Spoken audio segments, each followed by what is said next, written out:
So many good people in our industry are doing it so incredibly hard that there aren't a lot of solutions right now because we don't know where this is going. This is the Deep in the Weeds podcast. I'm Anthony Huckstep.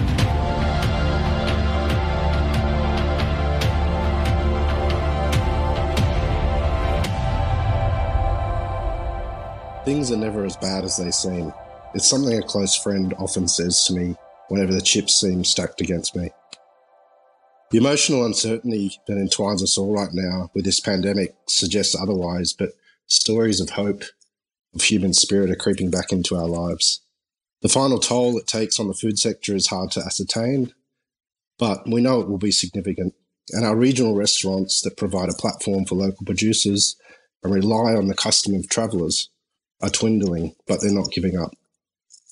Annie Smithers is an award-winning chef and owner of Fermier, which translates as from the farm. It's located in Trentham, Victoria. And Annie, how are you going? Well, it's pretty weird, isn't it? Certainly is. It's pretty strange to I have to say it's pretty strange not to be so tired all the time. Right. So you're not working as much as a result because there's no people to feed. Well, I'm not working at all in the restaurant because there's no people to feed. So something that I've done day in, day out for nigh on 36 years has been taken away from me in the most extraordinary circumstances. Can you tell us sort of how it unfolded for you? Because being in a regional environment, your experience would be vastly different to the city, or perhaps not. Can you tell us sort of when things started to change and you noticed? Oh, look, I've had my eye on it for quite a while. We are, I feel that we're an incredibly lucky little restaurant in the fact that we are fully booked for each service that we open, the 4 little lunch services that we do. But probably about 6 weeks ago, I started flagging it with the staff that this could be, this is coming.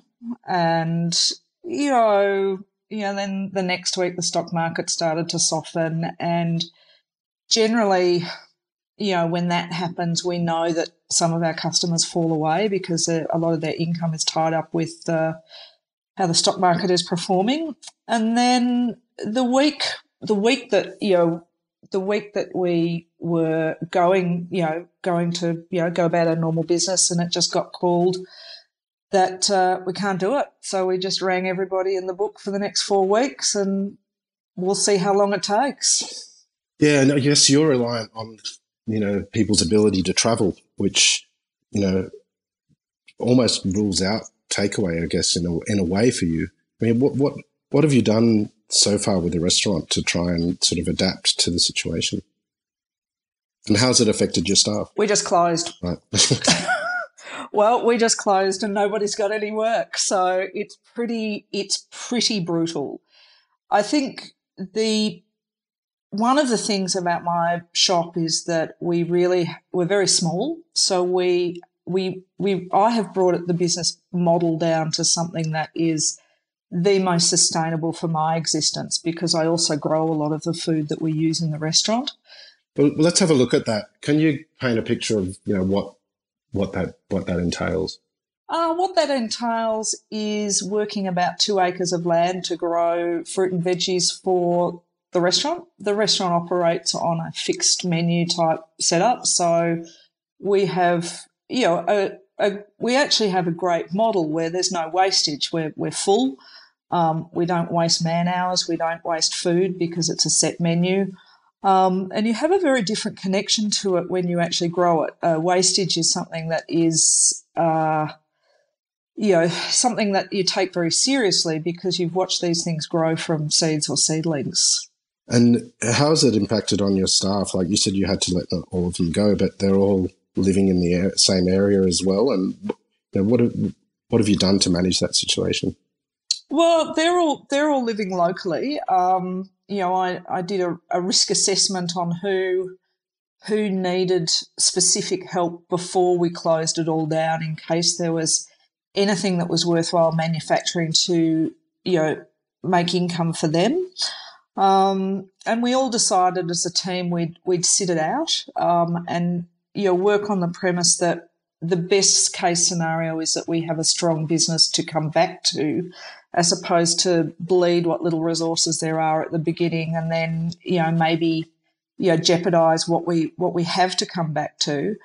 The only thing that I can really do is the thing about food and the thing about growing food or making food or being a supplier, whether it's a supplier to your own restaurant or not, is the food keeps growing. I've got plants in that are, basically for the next 6 months, food growing that is to see me all the way through winter. So, each week I go into work, into my little quiet world, and I start up the Hobart and I bake a bit of bread, I make a few cakes and I do a bit of biscuits, and we put together a veggie plus box, which is I've kept my milk order going so that I get my lovely organic milk in each week, and it means that I can do something, which is provide them with fresh food, and one less trip to anywhere that could be putting them in danger of getting sick. So you're supplying your staff with a food box every week? A little food box, yeah. That's well, they've lost their jobs, but that's kind of a nice little thing to keep them going, I guess, in the pretty uncertain times.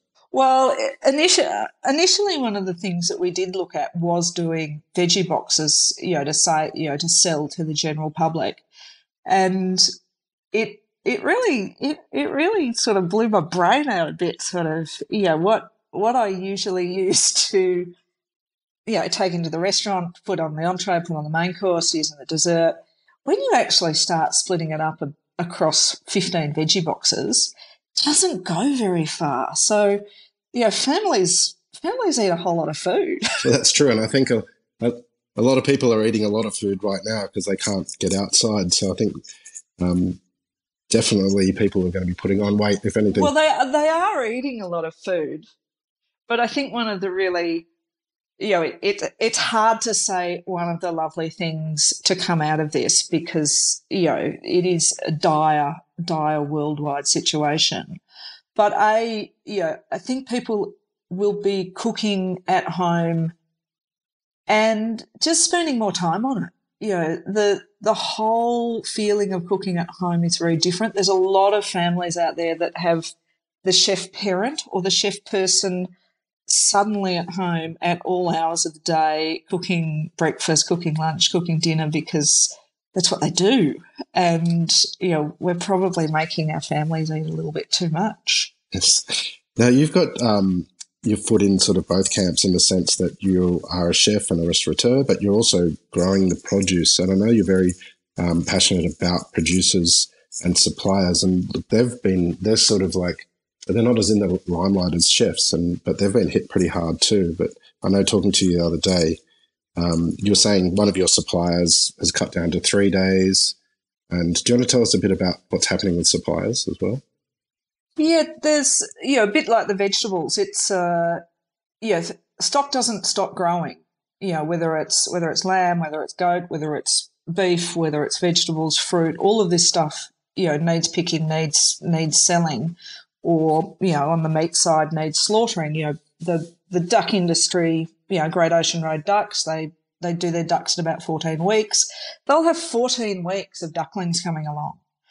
But the other thing that I'm most concerned about is that it has been a very different and brutal holiday season with, I know you covered this a lot with Jackie, but, with the bushfires leading into, the floods leading into coronavirus, is we've actually had 4 months where our normal, that part of that boom trade cycle of our industry has been missing in action. And one of the things I worry personally most about is that there's suppliers out there that will have, possibly 2 or 3 months worth of invoices on their desks that will never be paid. Now, what happens? What what happens to those people who have put just as much on the line as a restaurateur has to provide our industry with, extraordinary goods? What happens to them when none of those bills get paid? And it makes you weep. It's just so many good people in our industry are doing it so incredibly hard that, there aren't a lot of solutions right now because we don't know where this is going. Why did you get into hospitality and chefing originally? And can you remember sort of that experience of first manning the tools and getting in a kitchen? I think initially as a kid I wanted to be a butcher. I had this sort of bizarre love of cutting up the cat meat and hearing the sound of the blade cut through flesh, which sort of perhaps I should have been a butcher or a serial killer. I don't know, but it's pretty But sort of through school, as an adolescent, as a kid and an adolescent, I cooked a lot. And eventually, I finished school, but those last 2 years I decided that I wanted to be a cook. My parents, ate out a lot and sort of took us round and about to restaurants and very nice restaurants at times. And it just appealed to me, and I can never quite pinpoint why, but when I left school, I went about going about and finding myself as an apprenticeship at 17, and I think I love it every day more than I loved it yesterday, and that's been a continuing theme. What are you missing most at the moment in regards to the restaurant and the fact that you're going into an empty site at the moment and pushing on? But what are you missing most? I'm missing hanging out with the crew. I think it would be fair to say that most restaurants they become your chosen family. You've got your family at home, but the people you work with are family as well. And also the interaction with the customers.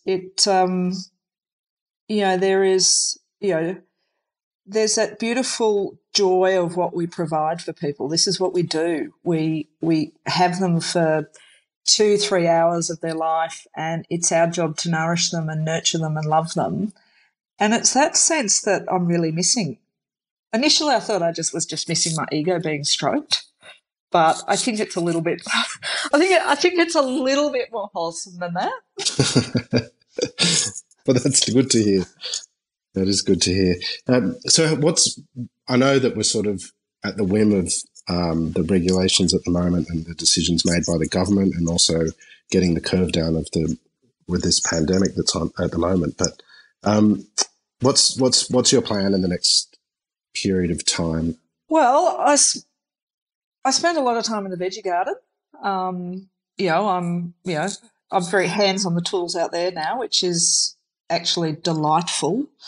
Doing a bit of writing, doing a bit of thinking. I think that one of the things that it has given everyone in hospitality, when you separate yourself from that, it feels a little like a parallel universe. And when you separate, I have a regime where every morning I, contact a couple of institutions. I only do 2 a day. That's my limit. And, whether it be the tax office or whether it be, my personal banking or any of those things. So I do that first thing in the morning, and then I get on with my day. But we will, when we're allowed to, we'll reopen and see what happens. As I said earlier, I have a very small business that can be scaled for the need that, comes at us. But I'm really hoping that this time, because hospitality people never have any time, we're always pushing it uphill, aren't we? We're always running around, chasing the next docket or putting your orders in, or trying. It's just a really high octane life. So to suddenly have all this thinking time could have some really good results at the end of it for a lot of people. And the industry as a whole has really been mired in the last, couple of years by, the exercise with the award being difficult, the payment scandals, all of those things.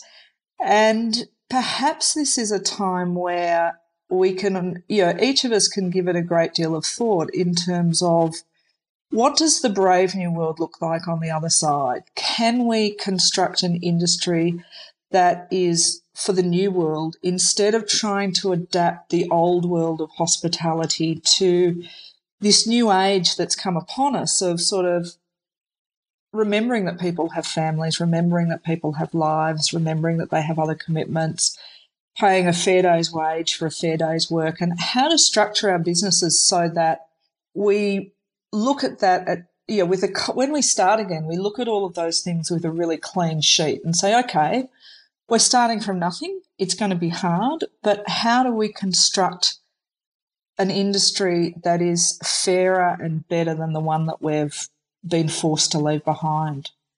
What would you like to see? If you could be the mastermind behind the new dawn of Australian hospitality, what sort of restaurants would you like to see emerge? What sort of environments for people to share food in? Well, I think that one of the things that I'm most passionate about is the mental health of our industry, having suffered terrible mental health, across my career.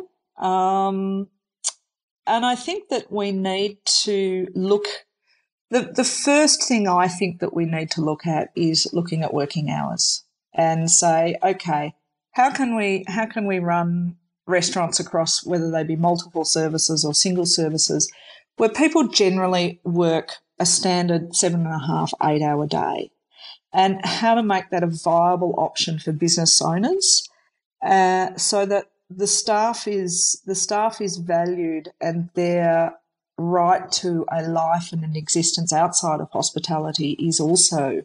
And I feel it would give us a much better productivity. I think it would give us a much more, humane approach to it. I've done the long hard hours, and I've been awfully proud of the fact that I've done how many triple shifts in a row and things, but it doesn't. I cut my restaurant back to what I thought was sustainable because at some point I realised that I couldn't be everything for everybody all of the time. And I made a decision that I would run the shop in a way that it was just enough to, make a life for me, but not be so much that I felt, overwhelmed by it all the time. So it's a model that's personally mine. I'm not an empire builder by any means. But sorry to throw that on you. Yeah. but it's sort of, I love the small model.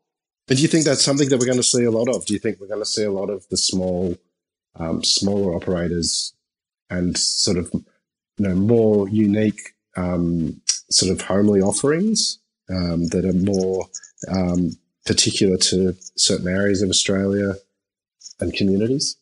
Possibly. I mean, on a historical level, if I look back at, say, the last 10, 15 years, is I was very fearful of the future of the small model as the big groups started to move in.